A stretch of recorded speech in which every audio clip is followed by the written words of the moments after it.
इस देश में बहुत से ऐसे लोग हैं जो खुद के लिए जीते हैं, लेकिन सोनम वांगचुक जैसे लोग जो खुद के लिए नहीं बल्कि देश के लिए जीते हैं। सोनम वांगचुक जो कि पर्यावरण से लेकर के जल जीवन और ना जाने देश के बहुत ही अहम योगदान उन्होंने दिया है, लेकिन सरकार आज उनका सुन नहीं रही है। आखिर क्या कारण है कि सरकार सोनम वांगचुक से बात नहीं कर रही है? उनका डे बाय डे तबीयत खराब होता जा रहा है, उनका बीपी शुगर सब गिरता जा रहा है, डॉक्टर उन चिंता का विषय बता रहे हैं, लेकिन सरकार है कि एक अकर में बैठी पड़ी है। कुछ भी हो जाए हमें जंतर मंतर पे नहीं जानी है, कोई संवाद नहीं करनी है। आखिर ऐसी स्थिति हुई कैसे? अभिजीत दीपके की पूरे तरीके से कॉकरोच जनता पार्टी जो कि स्टूडेंट के लिए प्रोटेस्ट कर रही है, उसमें कैसे ये शामिल हो गए? जंतर मंतर कैसे अब एक तरीके से मैं कह दूं कि आज अनशन का एक मंच जहां पर सभी लोग पहुंच रहे हैं, उनकी कंसर्न दिखा रहे हैं कि आखिर उनकी जो सुधार है वो होगी या फिर कुछ अनहोनी ना हो जाए। सरकार को क्या इस बात का डर नहीं है? सरकार बिल्कुल अनदेखी क्यों कर रही है? सारा जानकारी आपको इस वीडियो में देखने को मिल जाएगा। तो नमस्कार, मैं हूं अभिलाष, आप देख रहे हैं एजे न्यूज पल्स। आप सभी का स्वागत है। दोस्तों, सबसे पहले मैं बता दूं सोनम वांगचुक कौन है, क्या आप जानते हैं? सोनम वांगचुक वो व्यक्ति हैं जिन्होंने पर्यावरण की संरक्षण के लिए ना जाने कितने काम कर दिए। जल जीवन में उनका एक बहुत ही अहम योगदान है। उनकी लोकल मुद्दे हमेशा रहते थे पर्यावरण की। जब वो लद्दाख की लड़ाई लड़ते थे, हमेशा लोकल लद्दाख में भी ना जाने इन्होंने कितने प्रोटेस्ट किए, कितने उन्होंने आंदोलन किए, लेकिन सरकार इनकी एक भी ना सुनी। सरकार को ना जाने किस बात की घमंड है जो कि सुनने को किसी की राजी नहीं है।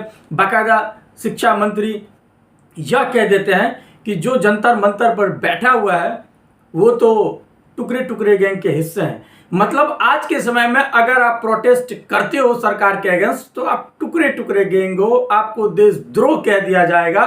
देश को टुकड़े टुकड़े करना चाहते हैं वही लोग आज डफली बजा रहे हैं जंतर मंतर में। कोई विद्यार्थी है क्या वहां? तो दहशतगर्दों का बी टीम है। लेकिन वही बात है, अगर हाँ में हाँ मिलाते रहे सरकार के तो आपसे बेहतर कोई नहीं। आपको ना जाने कितने अवार्ड दे दिए जाएंगे, जिसका उदाहरण में से एक सोनम वांगचुक खुद है। उनको भी राष्ट्रीय से लेकर के अंतरराष्ट्रीय पुरस्कार से भी सम्मान किया गया, क्योंकि उन्होंने देश हित में बहुत अच्छे काम किए। सोनम वांगचुक का जन्म 1 सितंबर 1966 के लद्दाख में एक गांव में हुआ था। जिस गांव में उनकी जन्म हुई थी उस गांव में स्कूल नहीं था। 9वीं कक्षा तक वो स्कूल नहीं जा सके। उनकी माँ लोकल लैंग्वेज में ही, लद्दाख के लैंग्वेज में ही उनको पढ़ाते थे, लिखाते थे, और उसके बाद वो जम्मू कश्मीर में गए। वहाँ पर जाने के बाद उनको लोकल भाषाओं की ज्ञान ना होने के कारण पढ़ाई में बहुत दिक्कतें हो रही थी, लेकिन वो पढ़ाई उनकी बाधा नहीं बनी।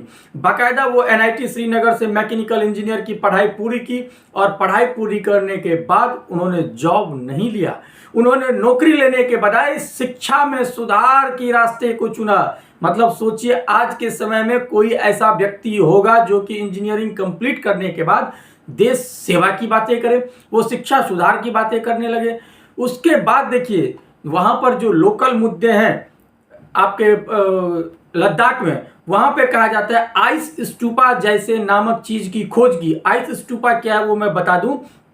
वहां पर लद्दाख में पानी की जब जल संकट से जूझ रही थी, ऐसे में वो आइस को जमा कर रहे थे। जब गर्मी हो रही थी तो उसे कैसे कैसे करके पिघला करके वो खेती की तरफ उस पानी को भेज दिया जाता था, जिससे कि किसानों को आसानी से पानी मिल सकते थे। यह काम आसान नहीं था, बहुत मुश्किल था, लेकिन ये सोनम वांगचुक ने कर दिया। लद्दाख के लोगों के नज़र में ये डे बाय डे हीरो बनते रहे। बाकायदा उन्होंने काम भी ऐसा किया था हीरो बनने वाली।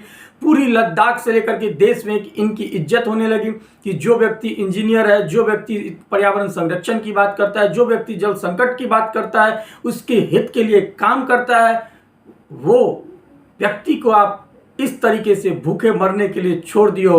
कहते हो कि आप तो टुकड़े टुकड़े गैंग के हिस्से हैं, हमें कोई मतलब आपसे नहीं है। इनका रोल 3 इडियट आपने देखा होगा, तो फुनसुक वांगचुक का जो रोल था उससे आप प्रेरित होंगे। यह लगभग इन्हीं के ऊपर आधारित यह कहानी थी।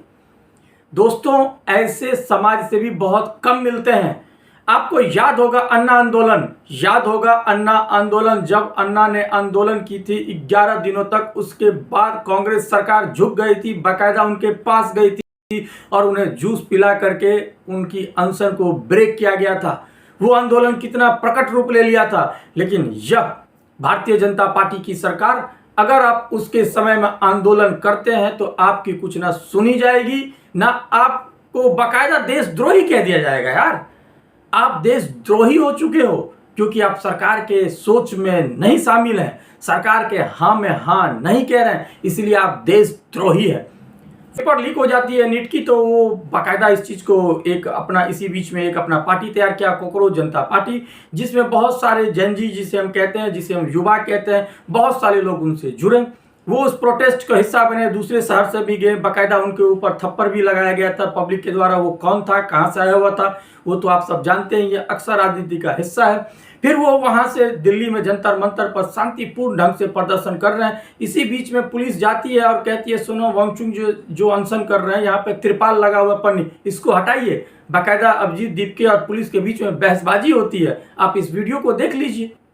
सर सामने लगाया, हाथ जोड़ रहा हूँ सर। मैं भी हाथ बोल रहा हूँ। अरे उस इंसान को धूप लग रही है यार, मुश्किल में वो इंसान, क्यों इतनी दिक्कतें खड़े कर रहे हो आप लोग? कहाँ है धूप, ये बता दो। कहाँ है धूप? मतलब दिख नहीं रहा है क्या सर आपको धूप आ रही है? दिखाओ ना। क्यों जीना हराम कर रखा है यार?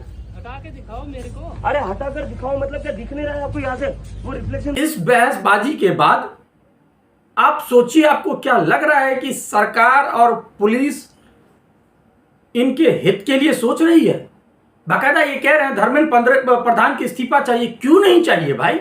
आपने ऐसा काम किया है, आपने ऐसा काम किया, आपको पता है कि कितने स्टूडेंट इसमें सुसाइड कर लिए, क्योंकि उनको लगता है सालों की मेहनत एक झटके में खत्म हो जाता है।